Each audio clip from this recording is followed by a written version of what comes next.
Hello guys, how are you all? So welcome to Study Smart Wala. Today we are going to continue, that is class 11th history, chapter number 2, the writings in the city life. So happy reading with us. Let's begin with the chapter. So the topics we are going to cover will be literacy in Mesopotamia, construction and maintenance of temples in Mesopotamia, role of kings in construction and maintenance of temples in Mesopotamia, life in the city of Ur, a trading town in the pastoral zone, that is life in the city of Mari, and the legacy of writing, science and technology in Mesopotamia. These are the topics we are going to cover today. Okay, so first topic is literacy in Mesopotamia. Basically literacy क्या बताता है कि कितने ज्यादा लोग पढ़े लिखे थे उस टाइम पे. Very few Mesopotamians could read and write. बहुत ही कम ऐसे Mesopotamians थे जो कि पढ़ भी पाते थे, लिख भी पाते थे. Because ये रीजन हो सकता है इसलिए क्योंकि उस टाइम पे बहुत सारे साइंस होते थे and it's quite difficult to remember. Moreover बहुत ही कॉम्प्लेक्स होते थे जिसकी वजह से वो समझने में दिक्कत होती थी. तो intellectual group of people only can understand. ठीक है, तो मैंने आपको पहली वीडियोस में भी अपनी बताया था कि वो जो क्ले पैलेट्स होती थी, क्ले की टैबलेट्स होती थी, उसके ऊपर intellectual group of people he work कर पाते थे. तो वो लिटरेट पीपल होते थे बेसिकली. ठीक है, और देखा जाए तो राइटिंग जो mode of writing in mode of writing reflected the mode of speaking. Basically जो कि रिटन था उसमें, उससे पता लगता था कि लोग किस तरह से बातें भी करते थे. जैसे कि ए अगर बोल रहा है तो बी बाद में रिप्लाई, जैसे डायलॉग फॉर्मेशन होती है वैसे ही उसमें लिखा जाता था. Okay, now next topic, construction maintenance of the temples. जो अर्लीस्ट सिटीज थी emerged around temples. Some cities develop as centres of trade and some were imperial cities. तो जो स्टार्टिंग में जो सिटीज ओरिजिनेट हुई वो ज्यादातर टेम्पल्स के अराउंड हुई. ठीक है, sorry, hold up. So basically क्या होता था बेटा जी, some cities developed as a centre of trade and some were imperial cities. तो कुछ तो क्या होता था स्टार्टिंग में वो टेम्पल्स के अराउंडिंग कुछ सेंटर ऑफ ट्रेड बन जाती थी वहां पर, मतलब वो सिटीज डेवलप हो जाती है as a centre of trade, and some were imperial cities just to as a colonial cities. Okay, early settlers begin to build and rebuild the temples at selected spots in villages. So basically क्या था कि जो earliest known temples थे उस time पे उसमें एक छोटा सा श्राइन होता था एंड प्लस वो किससे बने होते थे, अनबेक्ड ब्रिक्स से. अनबेक्ड ब्रिक्स की बात हो रही है तो मतलब कि कच्ची ईंटों से. ठीक है, और आपको पता ही है ना हरप्पन सिविलाइजेशन के टाइम पर याद है बेक्ड ब्रिक्स होती थी. ठीक है, तो temples were the residences of various gods, जहां पर moon god and sun god और the goddess of love and war. Understood this. तो जो श्राइन होते थे उनके अंदर इन गॉड्स के रेजिडेंसेस माने जाते थे. Temples became larger over time with several rooms around open courtyards. जो टेम्पल्स थे टाइम के हिसाब से क्या हो गया, बहुत सारे उनमें रूम्स होने लगे. पहले के जो होते थे, इधर नेक्स्ट लाइन यही है कि जो पहले टेम्पल्स होते थे वो एक ऑर्डिनरी घर की तरह होते थे, लेकिन विद द टाइम उनमें चेंजेस आने लगे. कुछ स्ट्रक्चर्स चेंजेस हुए, आउटर वॉल्स में कैसे स्ट्रक्चर चेंजेस हुए, going in and out at regular interval, कुछ कलाकारियां हुई. ठीक है, शेप्स में चेंजेस आए और जो कि एक ऑर्डिनरी बिल्डिंग में देखने के लिए नहीं मिलता था. ठीक है, फिर आते the god was the focus of worship. To him और her people broad grain curd and fish. ठीक है, जहां गॉड की बात की जाए तो उनको ऑफर क्या क्या किया जाता था, लोग लाते थे, ग्रेन्स लाते थे उनके लिए, fish, curd. The god was also the theoretical owner of agriculture fields. ये माना जाता था उन्हें थ्योरेटिकल नॉलेज है एग्रीकल्चर फील्ड्स की, फिशरीज की and the herds of local communities. ठीक है, the production processes such as oil pressing का जो process है, grain grinding का है, spinning का है, and the weaving of woolen cloth done in temple. सारी ये सारी activities कहाँ होती थी, temple के अंदर ही होती थी. The temple gradually developed its activities and became the main urban institution by organizing production and employing merchants and keeping of written records of distribution and allotments of grains, plough animals, bread, beer, fish etcetera. आप समझ सकते हैं, मतलब कि एक centre of manufacturing unit बन चुका था टेम्पल. वहां पर ऑर्गेनाइज होती थी सभी तरह की एक्टिविटीज. ठीक है, और यहाँ तक कि रिकॉर्ड्स भी रखे जाते थे, जो जो काम होता था उनके रिकॉर्ड्स भी रखे जाते थे कि किसको कितना सामान दिया है, कितनी प्रोडक्शन हुई, everything is being recorded. Now next, ये तो था हमारा topic construction and maintenance of temples के ऊपर. नेक्स्ट पे चलते हैं अब, role of king. Okay, hold on. The role of kings in construction and maintenance of temples in the Mesopotamia. मतलब मेसोपोटामिया में किंग्स का क्या रोल होता था टेम्पल्स को मेंटेन करने में, क्या रहता था उनका रोल? देखो, जो आर्कियोलॉजिकल रिकॉर्ड्स से पता लगता है कि the villages were periodically relocated in the Mesopotamian history because of the flood in the river and change in the course of river. ठीक है, there were man-made problems as well. आप देख सकते हैं कि उसमें आर्कियोलॉजिकल रिकॉर्ड से ये मालूम होता है कि विलेजेस रेगुलरली शिफ्ट होते थे, ये नहीं कि एक ही जगह पर अगर वो सेटल हो गए तो वो वहीं पे फ्लरिश करते जा रहे, एक्सपैंड करते जा रहे, but due to certain reasons जैसे कि फ्लड्स का आ जाना रिवर्स में, तो उनको अपनी सेटलमेंट चेंज करनी पड़ती थी. Okay, those who lived on the upstream stretches of channel could divert so much water into their fields that villages of downstream were left without water. आप समझ सकते हैं, अपस्ट्रीम में मतलब कि जो रिवर की अपर वाला पार्ट है वहां पर क्या हुआ, वहां पर जो भी आप मानेंगे वो चैनलाइज ऐसे कर दिया कि सारा वाटर अपने इरिगेशन में यूज कर लिया. तो नीचे वाले एरियाज में जो लोग रहते थे वहां तक जब सारा वाटर स्टार्टिंग से ही डाइवर्ट करके अपने फील्ड में ले लिया अपर रीजन से, तो जो डाउन स्ट्रीम्स होती थी वहां तक पानी पहुंच ही नहीं पाता था, जिसकी वजह से स्कार्सिटी ऑफ वाटर हो जाता था डाउन स्ट्रीम में.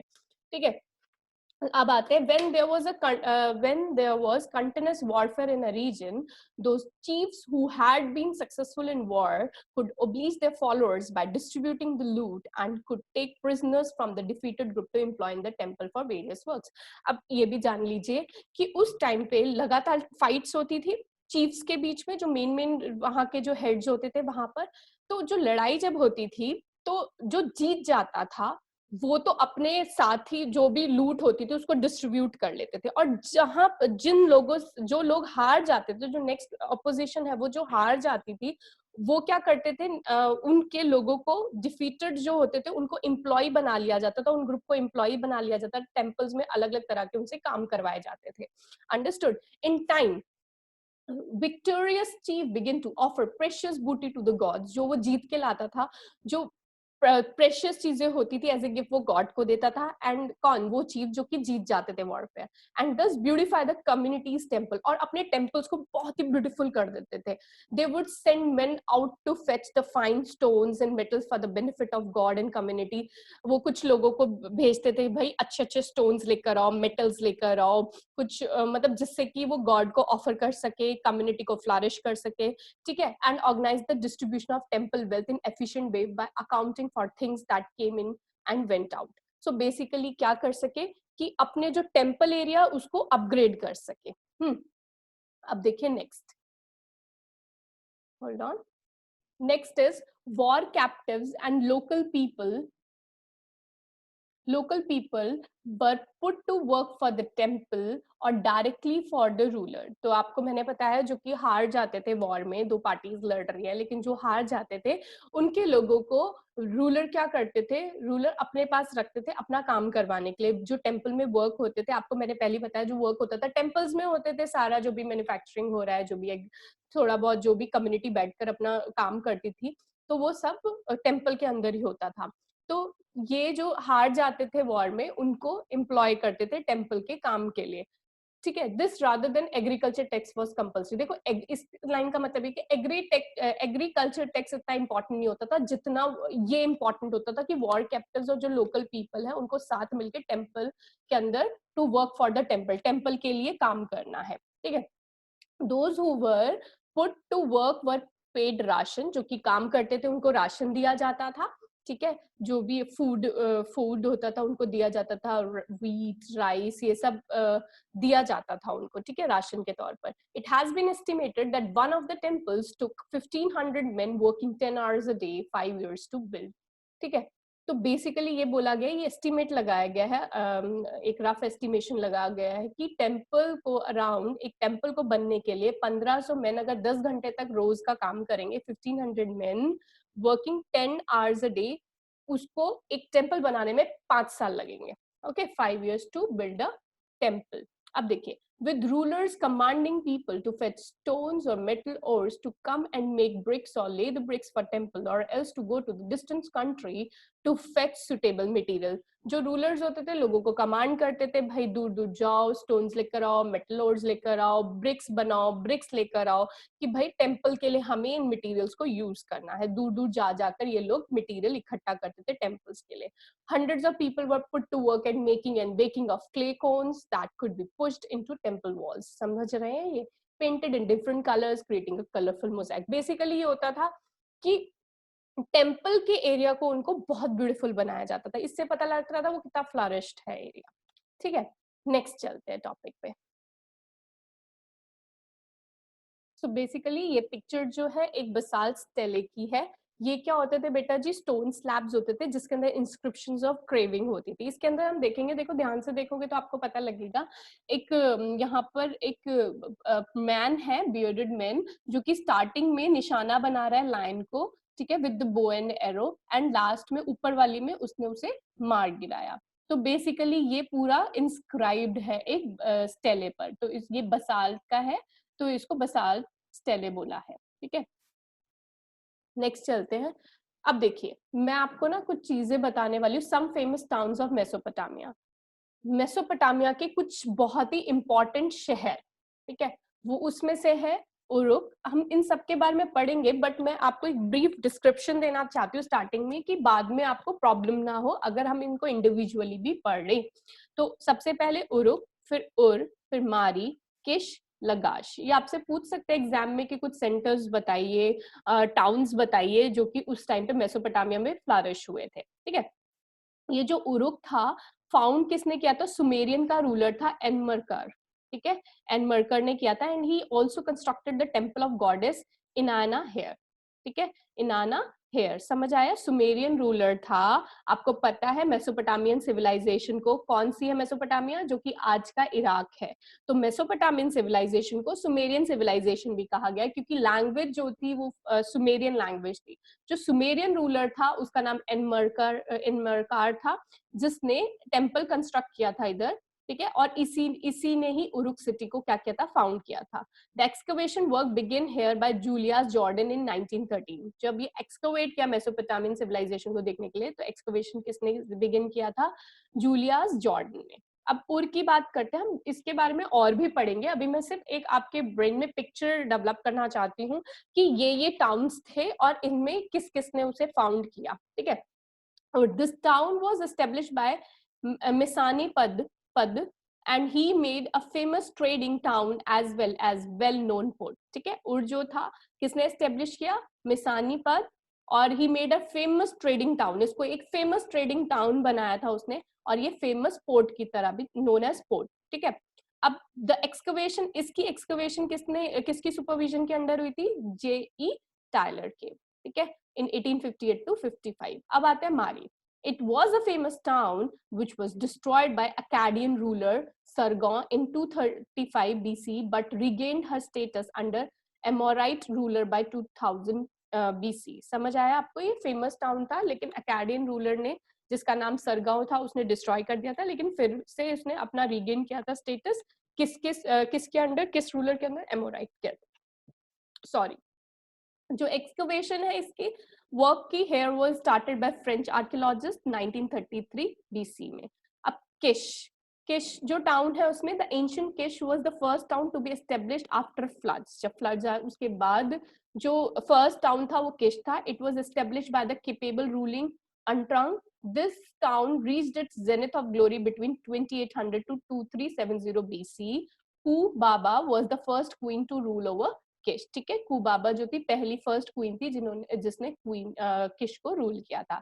Excavation work was carried by a joint group of French and Anglo-American archaeologists from 1922 से 1933। Lagash, the famous rulers of Lagash were Inannatham II and Urukagina। ठीक है, we have not much information available regarding the excavation of this। ठीक है, तो ये आपके सारे या सारा क्या होगा? Main towns. जो मेन टाउन्स हम इसमें पढ़ने वाले हैं वो ये है उरुक, उर एंड मारी। ठीक है, चलिए चलते आगे। Next is life in the city of Ur. ठीक है, उर में लाइफ कैसी थी? In Mesopotamian society the nuclear family was the norm.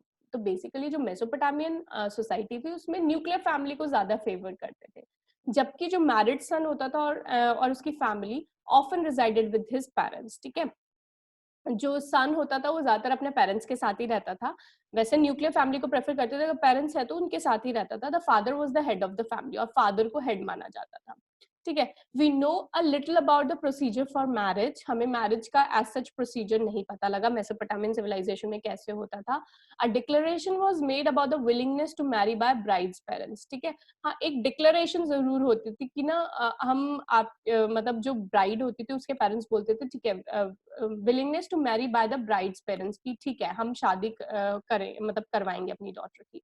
With the wedding took place, जब भी वेडिंग होती थी, gifts were exchange by both the parties, जब जिस दिन वेडिंग होती थी गिफ्ट्स एक्सचेंज होते थे दोनों पार्टीज के बीच में, बॉय की साइड के भी गर्ल्स की साइड के भी, ठीक है। साथ बैठ के खाना खाते थे और कुछ ऑफर करते थे टेम्पल्स में, ऑफरिंग दान वान देते थे, ठीक है। और was one of the earliest cities to have been excavated Mesopotamia, earliest cities में से ही मानी जाती है। और narrow winding streets indicate that wheel carts could not have reached many of the houses, वहां पर देखिए बहुत पतली पतली स्ट्रीट्स होती थी, जिससे ये पता लगता है कि व्हील कार्ट्स तो उधर जा ही नहीं पाते होंगे। जो सैक्स ऑफ ग्रेन्स, जो कि बोरियां होती होंगी ग्रेन्स की, और फायरवुड की, जो वुड्स वो काट के लेकर आते हो, मतलब वुड्स जो होती होगी, would would have arrived on donkey back, वो गधे की बैक पर, डंकी की बैक पर लेकर आते होंगे। Narrow winding streets and the irregular shapes of house plots also indicate N absence of town planning. आप ये देख सकते हैं, जैसे हमने हड़प्पन सिविलाइजेशन पे देखा था, मोहनजोदारो पे, तो वहां पे क्या था बेटा जी, वो जो थी बहुत ही planning, town planning was good, awesome. लेकिन इधर का जो, अगर हमने स्ट्रक्चर्स देखे, आप अपनी बुक पे भी देख सकते हो, उसकी बहुत अच्छे से इमेज दे रखी है, जो स्ट्रक्चर था वेल प्लान नहीं था, इरेगुलर शेप्स के हाउसेस और प्लॉट्स कटे हुए थे। तो इसमें जो था टाउन प्लानिंग अच्छी एब्सेंस देखी गई, टाउन प्लानिंग नहीं थी उस टाइम पे इधर मेसोपोटामियन सिविलाइजेशन, ठीक है। There were no street drains of the kind we find in contemporary Mohenjo-daro, ठीक है। स्ट्रीट ड्रेन्स ऐसे नहीं थे जैसे हमने मोहनजोदारो में देखे थे, मोहनजोदारो में बहुत अच्छे से ड्रेनेज सिस्टम था, इधर नहीं देखा गया वो। Drains and clay pipes were instead found in the inner courtyard of the Ur houses, and it is thought that houses' roofs sloped inwards and rainwater was channeled via the drain pipes into sums in the inner courtyards. Basically क्या था, ठीक है, उन्होंने सारे pipes निकालकर बाहर जो था एक सम्स होते थे, वहां पर ड्रेन पाइप्स जाते थे, लेकिन वो ढके हुए होते थे, वो डर्ट नजर नहीं आता था, जो भी जो वेस्ट होता था वाटर, वो ड्रेन पाइप से जो आता था वो नजर नहीं आता था, बट स्टिल अगर वो ब्लॉक हो जाते थे तो वाटर ओवरफ्लो हो जाता था, उसमें से सम्स में से निकलकर ओवरफ्लो हो जाता था, ठीक है। तो बहुत ही गंदी कंडीशन हो जाती थी उस टाइम पे। Yet people seem to have swept all their household refuses into the streets. सब बाहर फेंक देते थे, refuses into the streets। तो बेसिकली क्या होता था, वो स्ट्रीट पे फेंक देते, दिस जो कि under to be thrown under foot, ठीक है, नीचे आते थे पैर के, जो भी सामान वो बाहर, हाउस होल्ड जो भी रिफ्यूजेस होता था वो सारा बाहर फेंक दिया जाता था।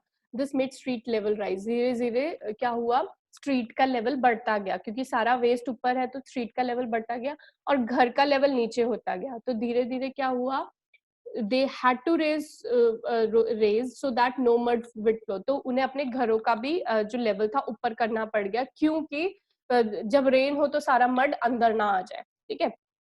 Light came into the rooms not from Windows but from doorways, तो मतलब कि वो विंडोज को बंद करके रखते थे, और डोरवेज से ही लाइट आ सकती थी, opening into the courtyard. This would also have given families their privacy, तो प्राइवेसी का वो बहुत ध्यान रखते थे, इसलिए वो कभी विंडोज को नहीं खोलते थे। लाइट बेसिकली कहाँ से, डोर से ही आती थी, ठीक है। There were superstitious about houses record in the omen tablets, omen tablets के अंदर कुछ सुपरस्टिशियस घरों के बारे में, कुछ जैसे आज भी हम कभी बोलते ना ये वास्तुशास्त्र से बना नहीं है घर, तो इसके इल इफेक्ट्स हो सकते हैं, ऐसे ही उस टाइम पे कुछ सुपरस्टिशियस ख्यालात रहते थे लोगों के घरों के, अब वो हम पढ़ेंगे। उर के अंदर a rage threshold brought wealth, मतलब वो बोलते थे जो घर ऊपर रेज्ड है वो वेल्थ लेकर आता है ज्यादा, जैसे फर्स्ट ये। नेक्स्ट हम देखेंगे, देखो नेक्स्ट क्या है, a front door that did not open towards another house was lucky, एक फ्रंट डोर जो कि दूसरे घर की तरफ नहीं खुलता वो लकी है। If the main wooden door of the house opened outwards, अगर वो बाहर की साइड पे खुलता है, अंदर की साइड नहीं खुलता, दरवाजा बाहर की साइड खुलता है, the wife would be a torment to her husband. वो बहुत ही ज्यादा खतरनाक रहेगी अपने हस्बैंड के लिए, मतलब परेशान करेगी उसे, ठीक है, wife. So there was a town cemetery at the Ur in which the graves of the royalty and the commoners have been found. तो एक टाउन रहा है, टाउन दिखा उधर उड़ के अंदर, जहाँ पर रॉयल, चाहे वो रॉयल हो चाहे कॉमनर हो, उनकी ग्रेव्स हैं, ग्रेव्स थे. And but a few individuals are found buried under the floors of ordinary. और कुछ कुछ का देखा गया कि घर के अंदर ही, ऑर्डिनरी जो घर है उसके अंदर ही, फ्लोर्स के अंदर बरीड कर दिया कुछ लोगों को. Dead bodies of royal families were buried with the jewellery. कुछ कुछ रॉयल फैमिली की जो डेड बॉडी है उसको ज्वेलरी के साथ, गोल्ड वेसल्स के साथ, विद म्यूजिकल इंस्ट्रूमेंट्स के साथ रख दिया गया, ठीक है. So these are the points we have read about Ur. Now next, अब हम पढ़ेंगे ट्रेडिंग टाउन के बारे में, life in a city of मारी, ठीक है. अब देखिए, after 2000 BCE the royal capital of Mari flourished. ठीक है, धीरे धीरे कौन सी flourished हुआ एरिया? मारी का. मारी stands not on the southern plains with its highly productive agriculture but much further upstream on the Euphrates. Basically देखा गया जो मारी का जो लोकेशन है वो सर्दर्न प्लेन्स में है और वो बहुत ही एग्रीकल्चर प्रोडक्टिव लैंड है, ठीक है. हेयर एग्रीकल्चर और रिवर यूफ्रेट्स के बिल्कुल नजदीक है. Here, agriculture and animal rearing were carried out close to each other in this region. ये तो आपको समझ में आ गया होगा. अब चलते हैं next. Herders need to exchange young animals, cheese, leather, and meat in return for grain, metal tools, etc. Herders क्या करते थे? जो हर्ड करते थे वो एक्सचेंज क्या करते थे? यंग एनिमल्स को, चीज को, लेदर को, मीट को. किसके रिटर्न में क्या लेते थे इनके बदले? Grains, metals. And manure of the pen flock is also of the great use to farmer. Yet at the same time there were maybe conflict between the regions. हो सकता है conflicts भी रहे, लेकिन trade जारी था.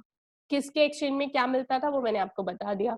In Mesopotamia, nomadic communities of western desert filtered into the prosperous agriculture heartland. Mesopotamia जो nomadic मतलब जो लोग एक जगह नहीं टिकते हैं, nomadic those who wander here and there. ठीक है, वो कम्युनिटी जो वेस्टर्न डेजर्ट की थी वो कहाँ फिल्टर्ड हो गई? Into the prosperous agriculture heartland पे. Shepherds would bring their flocks into the sown area in the summer. और वो ले आते थे उधर जो सोन एरिया था समर का, अपने किसको? जो अपने कैटल होती थी, फ्लॉक्स जो होते थे उनको, ठीक है.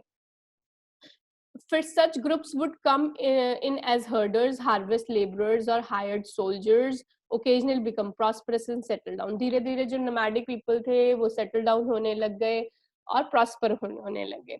A few gained the power to establish their own rule. कुछ कुछ तो ruler भी बन गए. जब उनके पास power आई, जब area बढ़ा, prosper हुए तो rule भी करने लगे उनमें से कुछ. These included, इनका example है Akkadians, Amorites, Assyrians and Arameans. ठीक है, ये हमने पढ़े भी है. इसकी वजह से ही मेसोपोटामियन सिविलाइजेशन के अलग अलग नाम हुए हैं. अकाडियन सिविलाइजेशन, असारियन सिविलाइजेशन, ठीक है. नेक्स्ट, द किंग्स ऑफ मारी however had to be vigilant. Herders of various tribes were allowed to move in the kingdom but they were watched. जो किंग होते थे मारी के, ठीक है, वो ध्यान रखते थे इन चीजों का. जो हर्डर्स है, जो अलग अलग ट्राइब्स के हैं, वो लोग अलाउ करते थे, ठीक है, आप आइए किंगडम, लेकिन उनके ऊपर बहुत ही स्ट्रिक्ट विजिलेंस रहता था कि वो कर क्या रहे हैं. क्योंकि the camps of herders are mentioned frequently letters between kings and officials. ये देखा गया है जो ये हर्डर्स आते थे उनके बारे में कुछ इंफॉर्मेशन एक्सचेंज होती थी किंग्स और ऑफिशियल्स के बारे में. वो लेटर्स के बारे में पता लगा था. इन वन लेटर, एक लेटर में ये था, an officer writes to the king, उसने किंग को लिखा that he has been seeing frequent fire signals at night, कि कुछ ना कुछ नाइट पे कुछ फायर सिग्नल्स मिले. तो इससे उन्होंने सोचा कि जो कैंप्स के अंदर जो हर्डर्स आए हैं कुछ ना कुछ कॉन्स्पिरेंसी करते रहते हैं, ठीक है, by one camp to another, and he suspects, उसको शक हुआ that a raid or an attack is being planned, कि ये जो हर्डर्स आए हैं ना, ये हमारे जो एरिया पर है अटैक कर सकते हैं, रेड डाल सकते हैं, हो सकता है ये प्लानिंग कर रहे हो दोनों कैंप्स, ठीक है. अब चलते आगे. Located on the Euphrates in a prime position for trade in wood, copper, tin, oil, wine, and various other goods that were carried in boats along the Euphrates between south and the mineral-rich uplands of Turkey, Syria, and Lebanon. आप देख सकते हैं जो mode of communication, mode of transportation होता था, mode of trade होता था, वो यूफ्रेट्स माना गया, उस रिवर्स के थ्रू ट्रेड चलता था, ठीक है। ट्रेड जैसे कि would, copper, tin, oil, wine and various other goods that were carried in boats along the Euphrates से लाए जाते थे बिटवीन, किनके बीच में होता था, साउथ के बीच में, between the south and the mineral rich uplands of, और किन between the south and the mineral rich upland, किस कौन कौन सी country, Turkey, Syria and Lebanon, इनके बीच में ट्रेड चलता था, ठीक है। South area of what, southern area of Mesopotamia. अब आते हैं, boats carrying grinding stones, wood, wine and oil jars would stop at Mari on their way to the southern cities. Officers of this town would go abroad, inspect the cargo and levy a charge of about 1/10 of the value of the goods before allowing the boat to continue downstream. तो basically क्या होता था, कोई भी सामान इधर आता था मारी के पोर्ट्स के, द सर्दर्न सिटीज पे रोका जाता था, जो ऑफिसर्स वहां के टाउन के होते थे वो जाते थे अब्रॉड, इंस्पेक्ट करते थे कार्गो को, 1/10 उस पर चार्ज लगाते थे, ठीक है, और फिर उसके बाद then only the boat is allowed to go continue to downstream. अब thus the although the kingdom of Mari was not military strong but it was exceptionally prosperous, ठीक है, मिलिटरली वो स्ट्रांग नहीं थी बट वो बहुत ही प्रॉस्परस थी। Production को ले लो, प्लानिंग इतना अच्छा नहीं लेकिन प्रोडक्शन बहुत ही अच्छा था, ठीक है, कोऑर्डिनेशन। नेक्स्ट आप इधर देख सकते हैं, पिक्चर इतनी क्लियर नहीं हुई है बट मारी इज हेयर, ओके, वेट, मारी is here and this is the Euphrates, ठीक है, रिवर, रिवर यूफ्रेट, ठीक है, ये पूरा का पूरा एग्रीकल्चर लैंड है।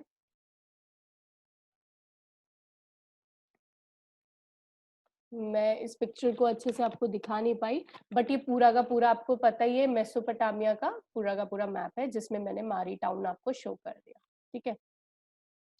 अब नेक्स्ट टॉपिक है, ये हमारा आज का लास्ट टॉपिक है, ठीक है। सो चलते हैं पर legacy of writing. Perhaps the greatest legacy of Mesopotamia to the world is its scholarly tradition of time reckoning and mathematics. देखो सबसे अच्छा इसने जो मेसोपोटामिया ने हमें दिया दैट इज इट्स मैथमेटिक्स, ठीक है, साइंस एंड टेक्नोलॉजी की बात करें जाए तो dating around 1800 BC tablets with multiplication, tablets मिली जिसमें मल्टीप्लिकेशन डिवीजन टैबलेट्स मिली, square and square root tablets मिली, टैबलेट्स ऑफ कंपाउंड इंटरेस्ट मिली। For example square root of 2, 2 कैसे गिवन था, ये बेटा जी ये ना 60 और ये 60 का स्क्वायर है, ठीक है, ये 30 यहाँ पर 60 का क्यूब है ये, ठीक है, it's not 603, it's 60 raised to the power 3, ठीक है। सो अब करते हैं, तो इस तरह से इन्होंने रूट निकाला, it comes out to be the same, square root of 2 क्या होता है 1.41 एग्जैक्टली, राइट। तो आप इसको भी अगर निकालते हैं तो वही निकलेगा। Student had to solve problems, उस टाइम पे जो स्टूडेंट्स को क्या क्या प्रॉब्लम सॉल्व करनी पड़ती है, field of a area such as covered 1 finger deep in water, find out the volume of water, area of the field, such questions arises, okay.